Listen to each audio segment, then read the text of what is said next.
우리는 3주 전부터 모세가 숨을 거두기 직전 이스라엘 백성들이 남긴 유언 겸 축복을 살펴보고 있습니다. 지난 주일에는 그 중에서 레위 지파를 향해 선포한 축복을 봤습니다. 모세는 레위 지파를 향해서 주의 둠밈과 우림이 주의 경건한 자에게 있도다라고 선포했습니다. 둠밈과 우림이 무엇인지 알지 못하면 이 선언이 축복인지 저주인지를 우리가 분간하기가 어렵습니다. 이어지는 주께서 그를 마사에서 시험하시고 무리바 물가에서 그와 다투셨도다 라는 이 말을 보면요, 언뜻 주의 둠밈과 우림이 주의 경건한 자에게 있다라는 말은 좋지 못한 말처럼, 그 저주를 한 것처럼 들릴 수도 있어요. 왜냐하면 마사와 무리바는 이스라엘 백성이 마실 물이 없어서 하나님께 불평하고 원망했던 것이고, 특히 무리바에서는 모세와 아론이 백성들이 내뱉는 그 불평과 원망으로 인한 분노, 그것이 치밀어 올라서 하나님의 명령대로 행하지 못하고 지팡이로 반석을 내려침으로써 두 사람 모두 가나안 땅에 들어갈 수 없을 것이라는 정말 가슴 아픈 하나님의 징계를 받기도 했기 때문입니다. 그뿐만이 아닙니다. 400년 전에 셋째 아들인 레위는 아버지 야곱으로부터 그런 저주를 들었었습니다. 그 노여움이 혹독하니 저주를 받을 것이요, 분기가 맹렬하니 저주를 받을 것이라. 내가 그들을 야곱 중에서 나누며 이스라엘 중에서 흩트리로다 라고 저주받았던 것을 생각해 보면, 모세가 레위 지파에게 주의 둠밈과 우림이 주의 경건한 자에게 있도다 라고 한 말은 축복보다는 저주를 한 것 아닌가 하는 생각을 갖게 만듭니다. 하지만 둠밈과 우림은 제사장이 하나님의 뜻을 묻고 그에 대한 답을 얻을 때 사용되었던 도구였습니다. 지난 시간에 보여드렸던 그 그림을 잠시 보시면, 가슴팍에 있는, 제사장의 가슴팍에 있는 그 12개의 가슴 흉패 여기에 있는 그 안에 주머니에 넣었던 것이 바로 이 둠밈과 우림인데, 이 둠밈과 우림이 어떤 뜻을 가지고 있느냐? 이 둠밈은 완전, 무결, 성실이라는 뜻을 가지고 있고, 또 우림은 빛 또는 불꽃이라는 그러한 뜻을 가지고 있는데, 그 뜻이 알려주는 대로 우리 영혼을 밝혀주는 유일한 빛이고, 또 생명을 완전케 하는 율법에 대한 지식, 그것을 의미한다고 말씀드렸어요. 그런 의미를 따라서 우리가 판단을 해보면 주의 둠밈과 우림이 주의 경건한 자에게 있다라는 말은 죄로 인해 어두워진 우리 영혼을 밝히고 생명의 길로 나아가게 하는 하나님의 말씀, 하나님의 법을 백성들에게 알려주도록 하는 일을 레위 지파가 담당한다라는 뜻이었습니다. 그렇다면 이것은 분명 어마어마한 축복이라 말하지 않을 수 없습니다. 이스라엘 백성들의 생명이 레위 지파에게 맡겨진 것이라 할 수 있기 때문이죠. 400년 전에는 끔찍한 저주를 선언받았던 레위 지파가 지금은 어떻게 이런 엄청난 축복을 받게 되었나? 그 사이에 그들은 400년 동안에 그들에게 어떤 일이 있었기에 이런 놀라운 반전이 일어난 것인가? 그것은 민수기 25장에 기록된 바알볼의 사건 때 있었던 아론의 손자, 또 엘르아살의 아들 비느하스가 시므리라고 하는 자와 또 그가 데리고 온 모압 여인 고스비라고 하는 여인을 처형한 사건 때문이었죠. 시므리는 바알볼의 우상숭배에 가담한 것도 모자라서 고스비라고 하는 이 미디안 여자, 모압 여인을 자신의 진중에까지, 이스라엘 진영에까지 데리고 와서 음행을 저질렀습니다. 그것도 언제? 하나님의 그 심판이 진행되고 있는 도중에 얼마나 하나님의 심판을 우습게 여겼으면 하나님의 심판으로 지금 진중에서 많은 사람들이 죽임을 당하고 전염병이 펴져서 그렇게 죽어가고 있는데도 그런 일을 벌이는가. 그때 비느하스는 하나님의 질투심으로 그 두 사람을 처형했고, 하나님은 아론 가문에게 계속해서 제사장의 직분을 감당토록 할 것이라 말씀하셨죠. 야곱에게 저주를 선언받았던 레위 지파가 모세의 입을 통해서 이런 엄청난, 오늘 본문에 있는 이런 엄청난 축복을 받게 되는 반전을 맞은 것은 바로 비느하스가 행한 그 일 때문이었죠. 그럼에도 어떤 사람들은 모세가 아론의 자손과 레위 지파에게 이런 축복을 한 것에 대해서 아론이 자기 형이고 모세 자신이 레위 지파에 속했기 때문에 자기가 속한 그 레위 지파 자손들에게 특혜를 준 것 아니냐, 편애한 것 아니냐 하는 의심을 보냅니다. 요즘에 보면 그런 얘기를 많아요. 국회의원 선거가 다가오니까 이제 보니까 서로 상대방을 깎아내리기 위해서 이쪽이나 저쪽이나 할 것 없이 뭐 흠이 없나 이렇게 막 찾아보다가 뭐 그 사람이 뭐 어떤 일을 했느니, 누구에게 특혜 준 일이 있느니, 아니면 뭘 했느니, 이런 것들을 막 들춰내는 이런 얘기하는데, 그것처럼 야 모세가 야 자기 형제들에게, 자기가 속한 지파가 레위 지파니까 그래가지고 레위 지파에게 이렇게 편파적으로 이런 엄청난 복을 준 것 아니냐. 그러나 이런 의심은 정당하지 않지요. 왜냐하면 인간적으로 볼 때 모세는 아론보다 더 우리가 위대한 사람이라 이렇게 평가할 수 있잖아요. 그죠? 만약 인간적인 정문을 따져서 그렇게 축복할 것 같았으면 모세는 아론의 자손이 아니라 자기 아들의 후손에게 이 축복을 했어야 하지 않겠습니까? 그러나 우리가 알다시피 모세는 그가 가진 지위로서 자기 아들들에게 자신의 자리를 물려주지 않았어요. 그죠? 우리가 그런 유혹들을 보통 많이 받죠. 모세의 아들들은 모세가 가졌던 지위의 그 어떤 한 부분도 받지 못했습니다. 그저 레위 지파에 속해 있기 때문에 그 아들들이 받은 것이라고, 그 아들들도 레위 지파에 속한 자손들이기 때문에 하나님께서 레위 지파에게 하신 그 법칙에 따라서, 그 법에 따라서 그냥 백성들이 레위 지파에게 바치는 그 첫 열매와 또 그 실조, 하나님께 드린 11조, 그리고 여러 헌물, 그것으로 그들이 만족할 뿐이었지, 모세의 아들들이라고 해서 뭔가 요만큼 눈꽃만큼이라도 뭐 특혜를 받은 일, 더 받은 거 그거 없었습니다. 인간적인 정분으로 그렇게 축복할 것 같았으면 자기 아들들에게 그것을 물려줬어야 되겠죠. 하지만 그렇지 않았다는 거예요. 모세는 자기 자식에게 대제사장직을 물려주지 않았고 자기 자신이 그것을 취하지도 않았습니다. 그런 육신의 정에 끌리지 않았고 오직 하나님이 존귀히 여김받으시도록 하나님의 명령이 경외심으로 받아들여질 수 있도록 노력했을 뿐입니다. 모세의 이런 태도는 우리가 하나님을 섬김에 있어서 명심해야 할 중요한 태도죠.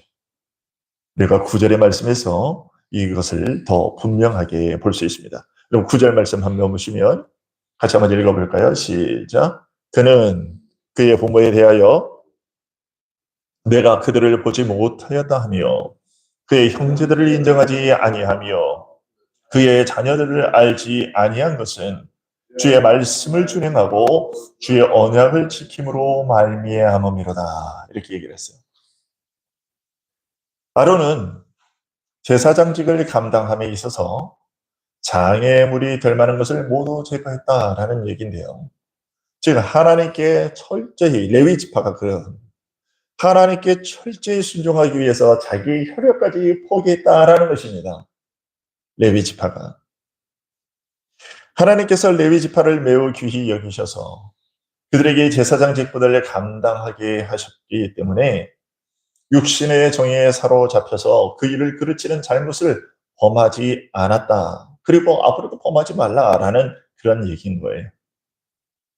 이것은 하나님께서 부모와 자식 간에 존재하는 혈육의 정이라는 자연의 질서를 바꾸려 하신 것은 아닙니다.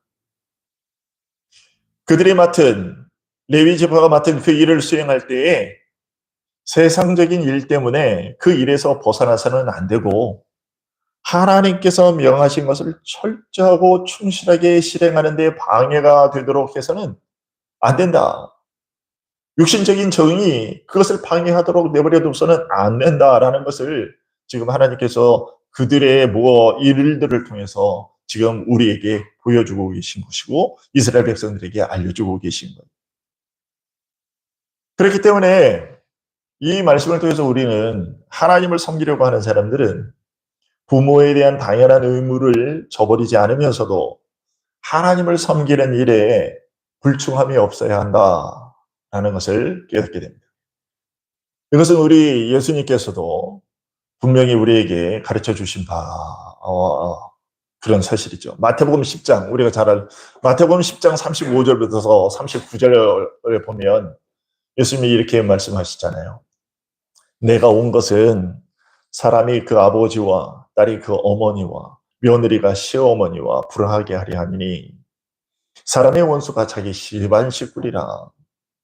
아버지나 어머니를 나보다 더 사랑하는 자는 나에게 합당하지 아니하고 아들이나 딸을 나보다 더 사랑하는 자도 나에게 합당하지 않다. 또 자기 십자가를 지고 나를 따르지 않는 자도 내게 합당하지 아니하다. 자기 목숨을 얻는 자는 잃을 것이요 나를 위하여 자기 목숨을 잃는 자는 얻으리라. 근데 누가복음에는요 이렇게 되어 있어요. 심지어 여러분 누가복음 14장 26절을 보면 무릇 내게 오는 자가 자기 부모와 처자와 형제와 자매와 더욱이 자기 목숨까지 미워하지 아니하면 능히 내 제자가 되지 못하고 미워하지 아니하면이라고 말씀하고 계세요. 미워한다고 하신 것이 다소 어렵게 느껴질 수 있겠지만 그 의미는 전혀 어둡지 않습니다. 부모도 남편이나 아내도 자식들도 예수 그리스도보다 더 중요하게 여겨서는 안 된다라는 거죠. 이건 무슨 단순한 비유가 아닙니다. 이거는 정말 이 말씀 그대로인 겁니다. 곧 우리가 복음을 증거하고 주 예수 그리스도를 섬김에 있어서 하나님을 섬김에 있어서 모든 세상적인 것이 우리 마음에서 깨끗이 지워져야 한다라는 것입니다. 모세와 아론이 그것을 이미 보였다고 하나님은 말씀하고 계세요. 레위 지파가 그것을 보였다고 하나님은 말씀하고 계십니다. 이게 어떤 것을 얘기하냐면 그때의 일이에요. 이스라엘이 금송아지를 만들어서 우상을 숭배함으로 하나님의 이름이 더럽혀졌죠. 모세가 십계명을 받으러 하나님께 올라갔을 때 벌어진 그 사건 말이에요. 모세가 그리고 레위 지파가 전체가 그때 얼마나 열심을 다했느냐. 출애굽기 32장에 보면 이렇게 되어 있습니다. 진에 가까이 이르러 그 송아지와 그 춤추는 것들을 보고 금송아지를 만들어 놓고 이스라엘 백성들이 그 앞에서 돌면서 막 춤추고 이것이 우리를 애굽 땅에서 우리를 구해낸 우리의 하나님이다. 그러면서 막 좋아가지고 막 거의 축제를 벌인 거죠. 그 송아지와 그 금송아지와 그 춤추는 것들을 보고 크게 노하여 손에서 그 판들을 산 아래로 십계명 돌판 있죠. 그 십계명 돌판을 산 아래로 던져 깨뜨리니라. 모세가 그들이 만든 송아지를 가져다가 금송아지를 가지고 다 불살라서 부수 가루를 만들어서 물에 뿌려 이스라엘 자손 마시게 하니라. 그리고 조금 더 이 25절부터 또 보시면 모세가 본즉 백성이 방자하니 이는 아론이 그들을 방자하게 하여 원수에게 조롱거리가 되게 하였습니다. 그때 모세가 무엇이라고 말했느냐? 어떻게 했느냐? 모세가 집 문에 서서 이르되 누구든지 여호와의 편에 있는 자는 내게로 나오라 하매 그때 모세 앞으로 나아간 모세 편에 서는 사람들이 누구였느냐? 레위 자손. 레위 자손이 다 모여서 그에게로 가는지라. 모세가 그들에게 레위 지파에게 무엇이란 명령했느냐? 이스라엘의 하나님 여호와께서 이렇게 말씀하시기를 하나님의 명령을 전합니다. 너희는 각각 허리에 칼을 차고 진 이문에서 저 문까지 왕래하며 각 사람이 그 형제를, 각 사람이 자기의 친구를, 각 사람이 자기의 이웃을 죽이라 하셨느냐. 레위 자손이 모세의 말대로 행하며 레위 자손이 머뭇거리지 않았다. 그것을 실행했다. 이날의 백성 중에 3,000명 가량이 죽임을 당하니라. 모세가 이르되 각 사람이 자기의 아들과 자기의 형제를 쳤으니 오늘 여호와께 헌신하게 되었느니라. 그가 오늘 너희에게 복을 내리시리라. 지금 오늘 구절에서 얘기된 것은 바로 이 사건을 두고 하는 얘기입니다. 모세와 레위 지파는 자기 형제를 아끼지 않고 죽임으로써 하나님 섬김에 열심인 것을, 자기들의 그 열심을 나타냈습니다. 하나님이 모든 것 위에 계시고 모든 것의 머리가 되신다는 것을 보이기 위해서 자연의 질서를 자기들이 발 아래 두었어요. 하나님께서 더럽혀진 자신의 명예를 지키시기 위해 이스라엘이 행한 가증한 일을 심판하시는 일에 레위 지파를 부르셨을 때 그들은 인간적인 그 어떤 것도 고려하지 않았습니다.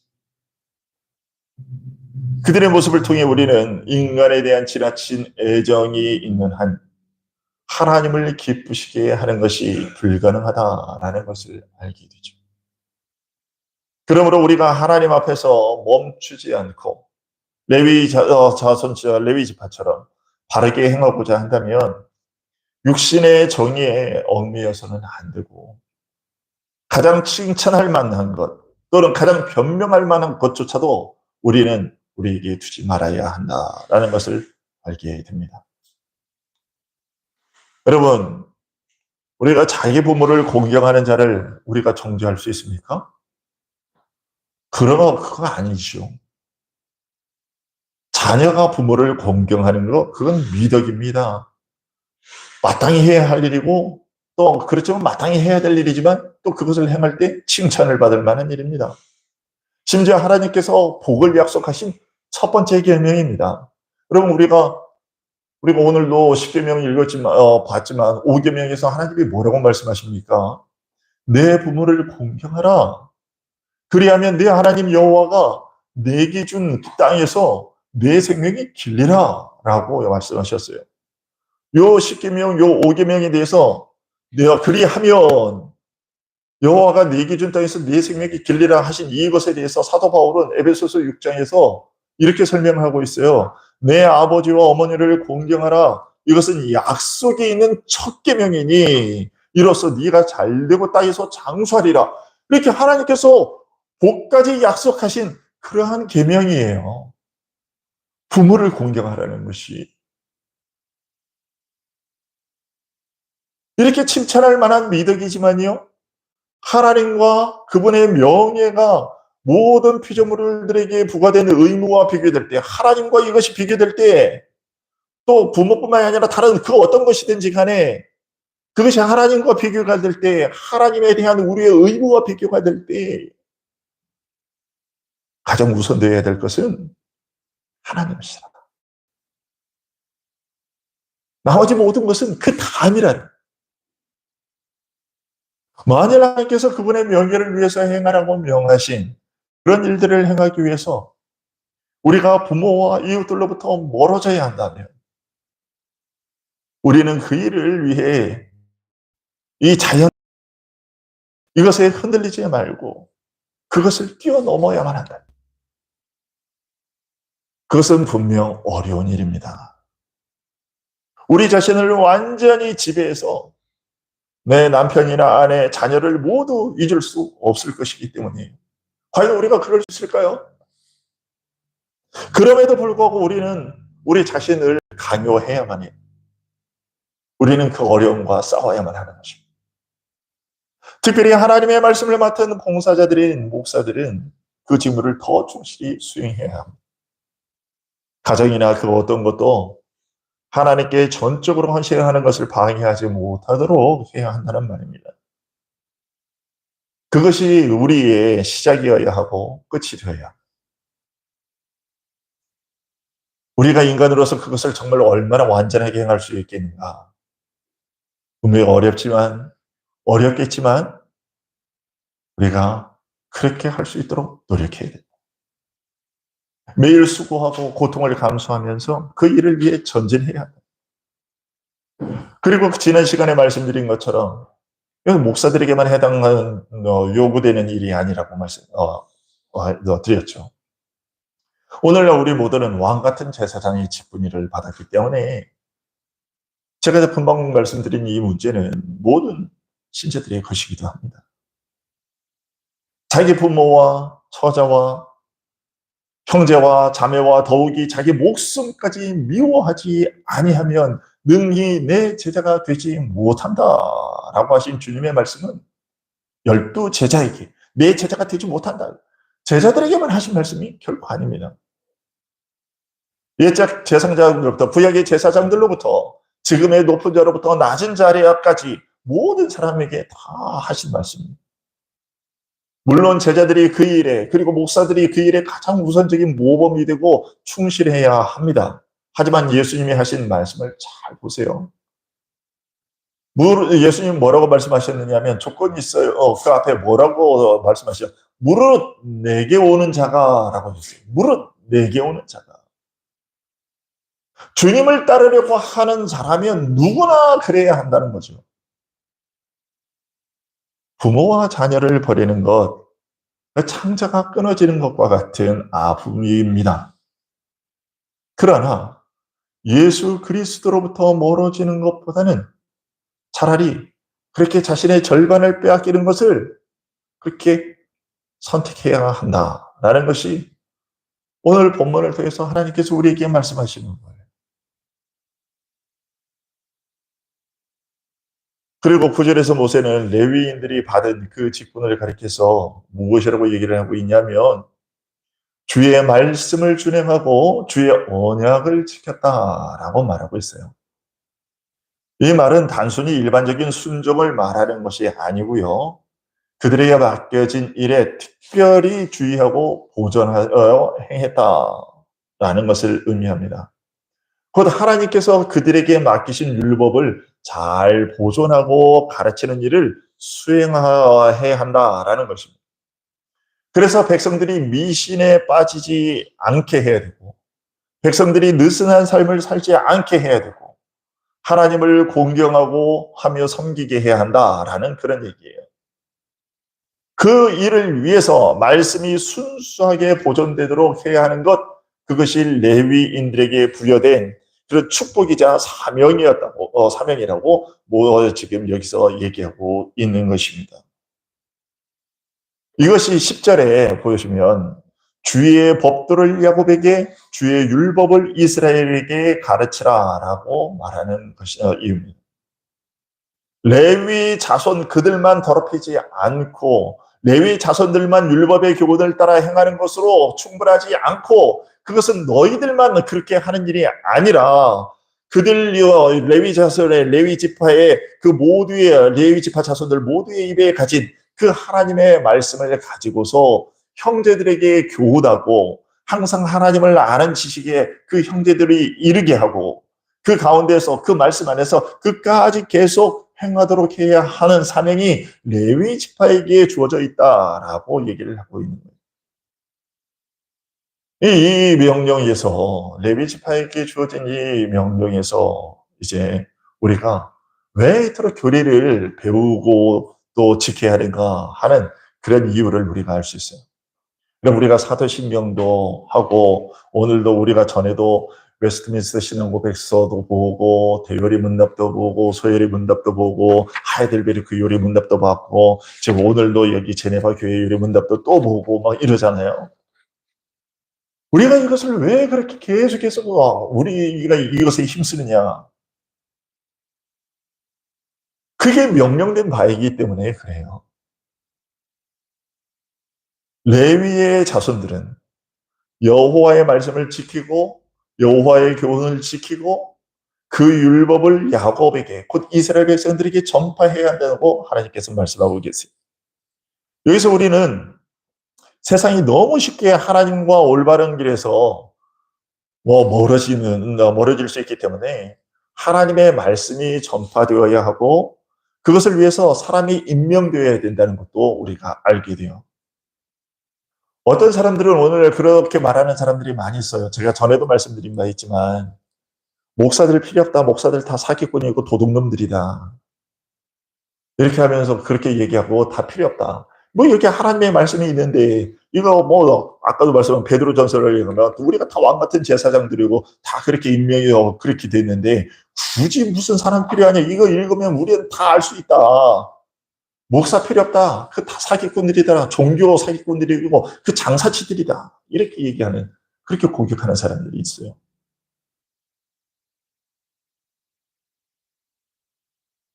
그러나 그런 말을 하는 사람들은 자신의 약점이나 우리 자신의 그 악한 본성을 제대로 살펴보지 못한 겁니다. 우리 성경을 보면 주님께서는 우리에게 분명한 질서를 세우셨어요. 우리에게 꼭 있어야 할 질서를 세우셨단 말이에요. 우리의 약점을 너무나 잘 아시기 때문에 주님께서 세우신 그 질서가 무엇이냐? 교회에 항상 하나님의 말씀을 전파하며 해서 사람들을 권면하고 그들로 하여금 이제 하나님을 인정하고 경외심을 갖게 하고 또 하나님의 교회가 타락하지 않도록 그 하나님의 말씀의 법에서 그들을 키워낼 수 있는 사람, 그런 사람들이 임명되도록 그렇게 질서를 세우셨단 말이죠. 에베소서 4장 말씀 우리가 여러 번 봤잖아요. 에베소서 4장 11절 말씀 보면 이렇게 돼 있잖아요. 그가 누굽니까? 예수 그리스도입니다. 그가 어떤 사람은 사도로, 어떤 사람은 선지자로, 어떤 사람은 복음 전하는 자로, 어떤 사람은 목사와 교사로 삼으셨다. 목사라는 직분을 있게 한 것은 교회가 아니면 사람들이 아닙니다. 주님이라고 분명히 얘기하고 있어요. 주님께서 세우신 겁니다. 목사라는 직분은 주님께서 만들어서 교회 안에 있게 하신 겁니다. 근데 왜 그러면 목사를 세운 것이냐? 이는 성도를 온전하게 하여 봉사의 일을 하게 하며, 그리고 성도를 섬기는 일인데 말씀 봉사의 일을 얘기합니다. 말씀 봉사의 일을 하게 하고, 그래서 그리스도의 몸, 곧 교회를 세우기 위함이다. 그러면 교회를 세운다는 것은 무엇입니까? 우리가 성도들이 다 하나님의 아들, 그 예수 그리스도를 믿는 것, 그리고 예수 그리스도를 아는 일에 하나가 되어서 예수 그리스도를 아는 일에 온 모두가 힘을 합쳐서 또 하나가 되어라는 여러 가지 중의적인 의미가 있죠. 예수 그리스도를 이 사람은 이렇게 알고 저 사람은 저렇게 알고 그렇게 아닙니다.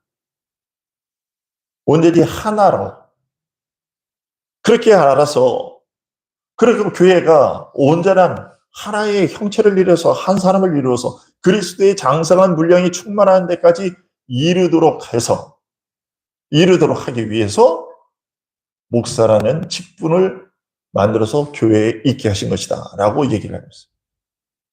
그래서 이는 왜냐하면 우리가 이제부터 어린아이가 되지 아니하여 계속해서 하나님을 아는 일에, 예수 그리스도를 아는 일에 그렇게 어린아이처럼 뭣도 모르고 그냥 마구잡이로 그렇게 오냐오냐 뭣도 모르고 그냥 마구잡이로 살지도 않도록 하게 해서 사람의 속임수, 간사한 유혹에 빠져서 온갖 교훈의 풍조에 밀려 이단뿐만이 아니라 세상에서 넘쳐나는 많은 철학적인 사조들이나 이러다 세상에서 얘기되고 있는 그런 모든 것들 다 얘기하는 겁니다. 그런 것들에 밀려서 요동하지 않게 하려 하느라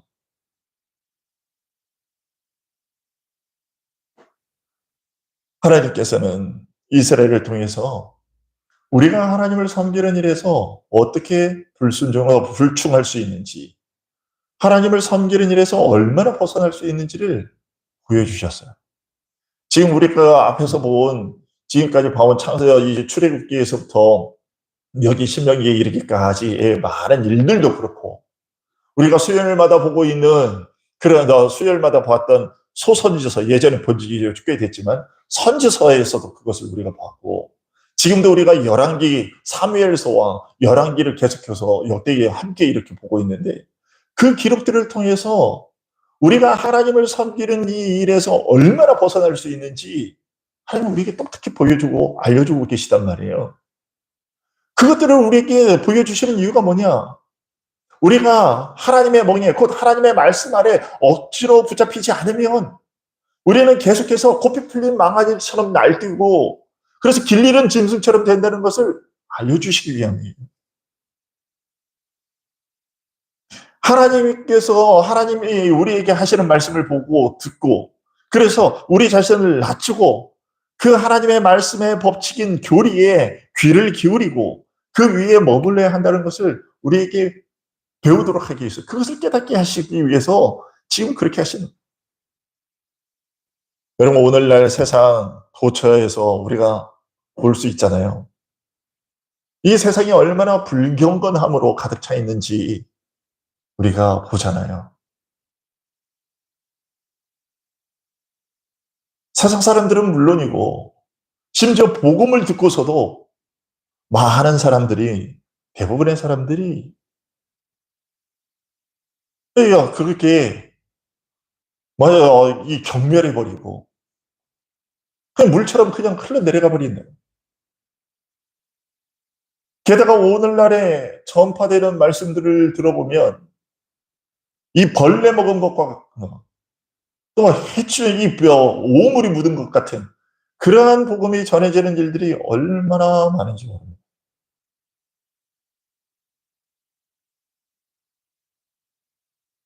그 원인이 무엇인가? 무모한 교만 때문이에요. 많은 사람들이 스스로를 잘 다스릴 수 있을 만큼의 지식을 가지고 있다고 여기기 때문이에요. 아까 말씀드린 것처럼 야, 뭐 이거 다 있는데 이거 보면 다 뭐 읽어보면 다 아는 말 아니야? 이게 뭐 학을 읽으면 무슨 말인지 다 알지. 이게 뭐가 어려워? 굳이 자기 스스로 세상 사람들도 야, 요즘에 무슨 교회 가서 무슨 그 교회 가서 무슨 얘기를 들어야만 뭐 교양 생활을 할 수 있어? 얼마든지 우리도 잘 할 수 있어.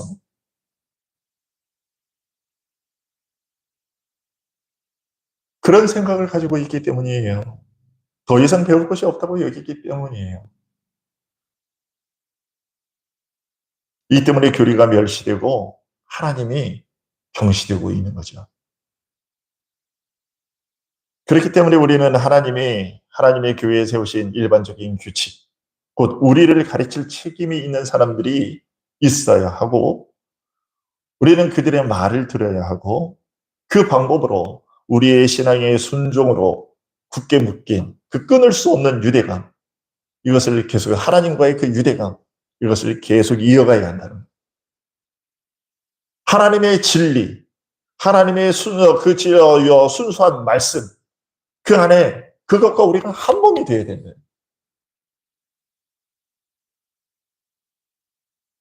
물론 저도 역시 많이 부족한 자지만 부족한 제가 볼 때에도 이게 틀린 생각을 가지고 있는 그런 분들이 있거든요.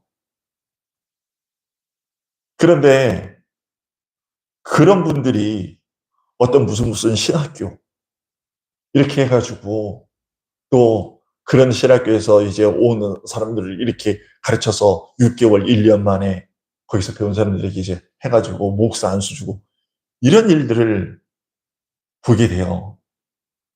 지금 한국 교회는 그런 일들이 너무나 많아요. 정규적인 신학교 3학년 대학원에서 3년 동안 배우고 나와가지고도요, 이 말씀 제대로 못해가지고 헤매는데, 제가 우리 이 부산 노회에서 뭐 여러 가지 상비부들이 있어요. 여러 가지 부서들이 있는데 그 중에 또 제가 속해 있는 부서가 어떤 부서가 있냐면 이게 그 신학 영입위원회라고 하는 그런 위원회가 있는데 거기에 제가 또 있어요. 거기 있게 되니까 거기 위원이다 보니까 어떤 일을 감당하게 되냐면 다른 교단에 있는 목사님이 우리 부산노회의 회원으로 가입하려고 신청을 하면 그분들을 면접하고 인터뷰해서 심사하는 그런 일을 하게 돼요. 다른 위원회, 다른 목사님들과 함께. 근데 제가 그런 일들을 감당하는데 제가 지난번에 한 세 분을 봤었거든요. 각기 다른 때죠. 가장 기본적인 것을 묻는데요. 가장 기본적인 것을 대답을 못해요. 그런데 그분이 목사예요. 그런데 그렇게 해가지고 그 질문에 대답해서 그런 것들을 했을 때 두 부류가 있었어요. 어떤 부류냐? 한 부류는 제가 너무나 모자라군요. 제가 다시 공부를 하겠습니다. 이렇게 하신 분이 있었고요. 한 분은 자존심 상한다고 그러면서 나 여기 안 들어가 라고 거부한 분이 계세요.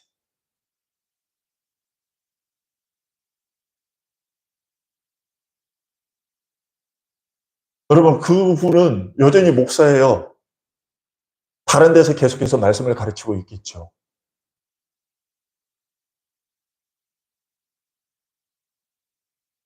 여러분, 그러나 오늘 하나님은 오늘 말씀에서 주의 말씀을 준행하고 주의 언약을 지켜야 되는 그 사람을 레위 지파에게 그 이 업무를 특별히 맡겼고, 그 다음에 10절에 보시게 되면 그것을 주의 법도를 야곱에게, 주의 율법을 이스라엘에게 가르치는 일, 그거 맡겼어요.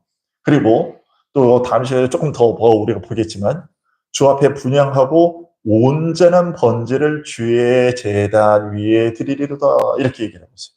온전한 것이라고 얘기를 하고 있어요. 온전한 것. 하나님의 말씀을 가르치는 데 있어서도 우리가 대충 이렇게 할 수도 있어요. 그러나 하나님께서 말씀을 가르치는 직분을 맡기는 자, 그 직분을 감당하는 자들에게는 대충이 아니고 온전한 것이어야 돼요.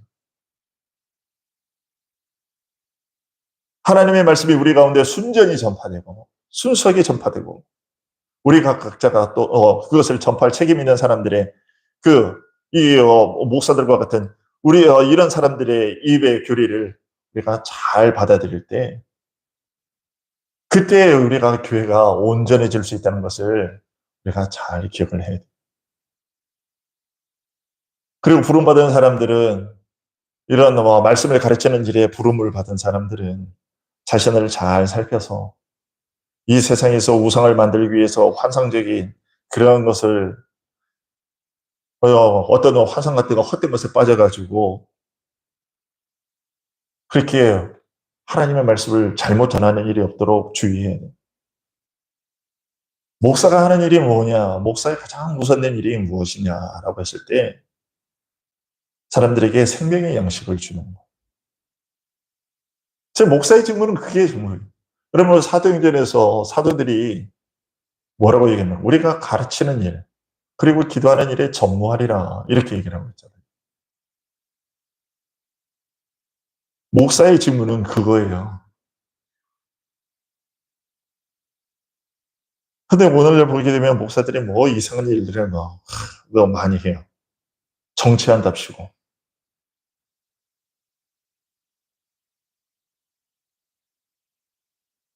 목사의 일은 사람들을 하나님께로 인도하고 그들을 하나님의 통치 아래 거하도록 힘쓰는 일이에요. 하나님의 말씀이 목사들의 입에서 크고 날카롭게 울려 퍼져서 사람들이 그 말씀에 귀를 기울이고 매일 자극을 받아서 다시는 하나님을 떠나지 않을 만큼 그렇게 확고하도록 그들을 붙들어 매도록 하는 것, 그들이 계속해서 하나님께 나아가도록 돕는 일, 그게 목사의 직무예요. 그게 그 목사들은 그것을 정말 명심을 해서, 그래서 언제나 바른 것을 가르치기 위해서 노력을 해야 되는 것이죠. 여러분들이 목사를 생각할 때도 그 일을 생각하고 주님께서도 바로 그 일을 위해서 목사를 세우셨다는 것을 여러분들이 잘 기억하고, 여러분들이 그런 사람들이 계속해서 앞으로도 이어질 수 있도록 여러분 많이 기도하셔야 됩니다.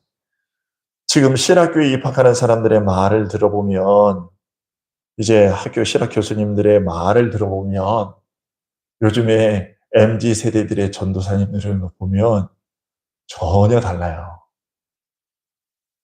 아니, 정말 그렇다고? 이런 거예요. 뭐냐 하면, 예전에는 전도사로 이렇게 하더라도, 부목사를 그러면, 목사님, 이렇게 이번에 저희 교회로 오시면, 여기 오셔서 저희 가까이 이사 오셔야 됩니다. 그러면, 저희 당연히, 뭐, 그거 당연하다고 생각하고, 네, 그래야죠. 이렇게 했는데, 지금은 그러라고 그러면, 아, 그렇습니까? 그러면서, 자, 자기들은 아이들의 교육을 위해서 그 동네에 그냥 머물러 있겠다고, 자기만 출퇴근하겠다고, 그러면서, 그러면 저는 못 옵니다. 그러면 저는 안 가겠습니다. 이런 MG 목사님들이요, 많아요. 예전에는 뭐 해가지고, 목사님 저희 교회 오시면, 저 선생님 오시면 좀 차량 운행을 좀 하셔야 되는데요. 그러면, 예, 알겠습니다. 그래, 당연히 섬겨야죠. 교육자에 되는 사람들은 당연하다고, 당연히 하겠다고 그랬거든요. 근데 지금은요, 그러면 안 갑니다. 이래요. 세상이 그렇게 변했어요. 이런 상황에서 여러분들 이제 조금 더 흘러가면 어떻게 되겠습니까? 여러분, 우리가 꼭 이단, 뭐, 알려진 신천지나 뭐나 뭐 이런 이단들만 두려운 게 아니에요.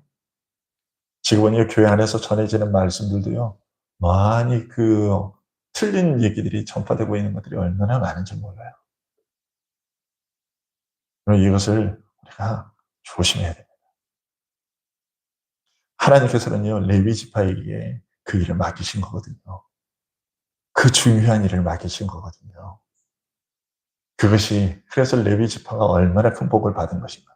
그게 엄중한 일이고 참 무거운 일이지만 그것을 레위 지파가 받은 거거든요. 근데 그러한 복을 레위 지파가 받았고 그 일들을 잘 감당하도록 하셨고, 네, 오늘날에 우리가 목사가 그 일에 가장 우선되도록 모범을 보여야 되고, 또 앞서 말씀드린 것처럼 목사뿐만이 아니라 여러분들도 바른 말씀을 배우기 위해서 힘쓰셔야 되고 늘 기도하셔야 됩니다. 바른 말씀을 들을 수 있는 귀를 달라고. 틀린 얘기를 들었는데도 그게 틀린 얘기인지를 구별을 못하면 문제 아니겠습니까? 기도하시고. 그래서 여러분, 우리가 레이지파에게 주어진 이 복이요, 그때에만 주어졌던 목사들에게만 주어진 복이 아니라 여러분 성도들에게도, 우리 모두에게도 다 주어진 복임을 기억하고, 또 우리의 자손들도, 우리 어린 성도들도 이 복을 누리고 또 계속해서 이어나갈 수 있게 되기를 소원합니다. 기도하겠습니다. 아버지 하나님, 하나님은 오늘 말씀을 통해서 우리가 하나님을 섬기는 데 있어서 얼마나 엄중해야 하는가, 하나님을 얼마나 우선해야 하는가 하는 것을 우리에게 알려주셨습니다. 레위 지파는 자기의 부모, 형제, 이웃을 과의 그 모든 인간적인 그러한 정을 끊어낼 정도로 그렇게 하나님의 명령에 그렇게 모든 것을 바쳤던 사람들이었습니다. 하나님은 그들의 그 일들을 귀하게 보셨고, 그리하여 그들에게 하나님의 말씀을 가르치는 직분을 그들에게 허락하여 주셨습니다. 하나님의 말씀이 온전히 보존될 수 있기 위해서는 참으로 우리가 그들과 같은 자세를 취해야 한다는 것을 오늘 말씀을 통해서 배웠사오니, 하나님, 우리가 세상 그 무엇보다도 하나님을 가장 우선하는 저희들 될 수 있게 하여 주시기를 간절히 소원합니다.